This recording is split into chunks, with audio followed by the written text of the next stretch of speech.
ગાંધીનગરમાંથી એક ચોંકાવનારા સમાચાર સામે આવી રહ્યા છે। ગાંધીનગરના જૂના કોબામાં રહેતા વાળંદ પરિવારના 4 સભ્યો સોમવારની રાત્રે ભોજન બાદ માઝા પીને સૂઈ ગયા હતા। ત્યારબાદ સવારે મોડે સુધી પરિવાર નહીં ઉઠતા ચારેયને તાત્કાલિક ગાંધીનગર સિવિલ હોસ્પિટલ ખાતે ખસેડવામાં આવ્યા હતા, જ્યાં કોઈ કારણોસર ઊંઘી ગયેલા પિતા પુત્ર અને દાદા દાદીને ફૂડ પોઈઝનિંગની અસર પણ નહીં હોવાનું નિદાનમાં સામે આવતા ડોક્ટરો પણ ચોંકી ગયા હતા। ત્યારબાદ આ ઘટનાની જાણ પોલીસને કરવામાં આવી હતી। પોલીસે તમામના બ્લડ સેમ્પલ અને માઝાના સેમ્પલ પણ FSLમાં પૃથ્થકરણ અર્થે મોકલવામાં આવ્યા હતા અને આ મામલે તપાસ હાથ ધરવામાં આવી હતી।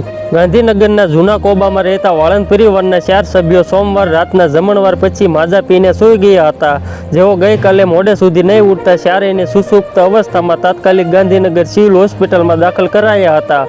વાળંદ પરિવાર સાથે બનેલી આ ઘટનાથી ગાંધીનગર સિવિલ હોસ્પિટલના ડોક્ટરોની સાથે પોલીસ પણ ગોથે સડી હોવાનો કિસ્સો સામે આવ્યો છે। સહિતના જરૂરી નમૂના લઈને FSL તપાસ અર્થે મોકલી આપવામાં આવ્યા છે, જે રિપોર્ટ આવ્યા પછી આવી ઘટના ઘટવાનું ચોક્કસ કારણ સામે આવશે।